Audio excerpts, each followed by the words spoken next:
بسم اللہ الرحمن الرحیم۔ السلام علیکم ورحمۃ اللہ وبرکاتہ۔ پیارے ناظرین، آج کی اس ویڈیو میں آپ کو سورہ مزمل کی فضیلت اور اس کے بارے میں وظائف جو ہیں وہ بتاؤں گا۔ ویڈیو شروع کرنے سے پہلے آپ سے درخواست ہے کہ میرے اس چینل کو پلیز سبسکرائب کریں اور لائک بھی کریں اور کمنٹس بھی کریں، جزاک اللہ خیر۔ تو ناظرین، سورہ مزمل کے بارے میں آتا ہے کہ حضرت جابر رضی اللہ تعالی عنہ سے مروی ہے کہ قریش دار الندوہ میں جمع ہو کر آپس میں کہنے لگے کہ آؤ مل کر آن حضرت محمد مصطفیٰ صلی اللہ علیہ وسلم کا ایک ایسا نام تجویز کریں کہ سب کی زبان سے وہی نکلے، تاکہ باہر کے لوگ ایک ہی آواز سن کر جانیں۔ تو بعضوں نے کہا ان کا نام کاہن رکھو، اس پر اوروں نے کہا در حقیقت وہ کاہن تو ہے نہیں، تو اچھا ہوگا کہ ان کا نام مجنون رکھ لو، اس پر بھی اوروں نے اعتراض کیا۔ پھر بعضوں نے کہا کہ اس کا نام ساحر رکھا جائے، یعنی جادوگر۔ تو بعض نے اعتراض کیا کہ یہ بھی نام وہ ساحر جادوگر تو ہے نہیں، تو اس لیے اس نام پر بھی اتفاق نہیں ہو سکا۔ یہ مجمع یوں ہی اٹھ کھڑا ہوا اور حضور تاجدار کائنات صلی اللہ علیہ وسلم تک یہ خبر پہنچی۔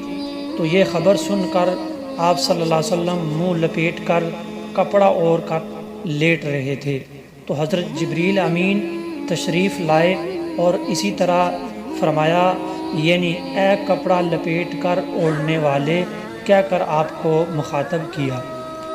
مزمل کے معنی سونے والے، کپڑا لپیٹنے والے، اور اس وقت حضور تاجدار کائنات صلی اللہ علیہ وسلم اپنی چادر اوڑھے لیٹے ہوئے تھے۔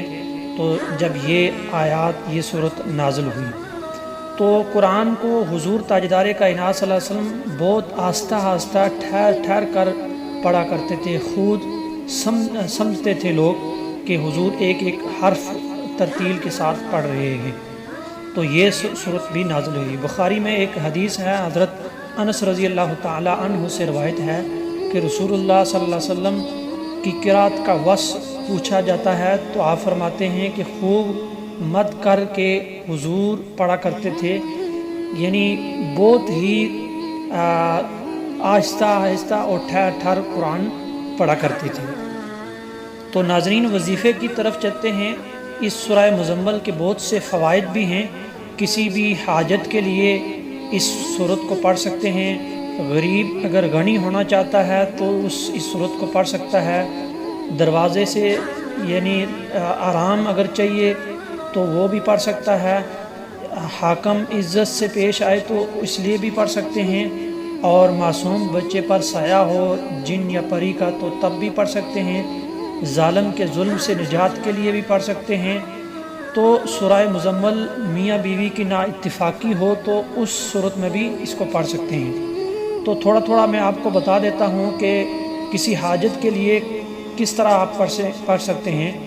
ہر روز آپ نماز عشاء کے بعد کوئی وقت مقرر کر دیں، 41 مرتبہ سورہ مزمل پڑھیں، اول آخر درود شریف پڑھیں، تو انشاءاللہ آپ کو کسی بھی حاجت آپ کی جو بھی دل میں رکھ کے آپ دعا مانگیں گے تو انشاءاللہ آپ کو ضرور اس حاجت آپ کو مل جائے گی۔ اسی طرح اگر عزت چاہتے ہیں تو اس سورہ مزمل کو 3 بار پڑھ کر پانی سے اس کو پھونک لیں اس کے اوپر، تو پانی پی لیں تو انشاءاللہ آپ کو عزت ملے گی۔ ظالم کے ظلم سے اگر بچنا چاہتے ہیں تو آپ اس طرح کریں کہ نماز جمعہ کے بعد 19 مرتبہ سورہ مزمل پڑھ کر کسی بھی ظالم جو ہے اس کا تصور کر لیں، اور سرسوں کا تیل جو ہے دم کر کے جلتی آگ پہ ڈال لیں تو انشاءاللہ ظالم کے ظلم سے بچ جائیں گے۔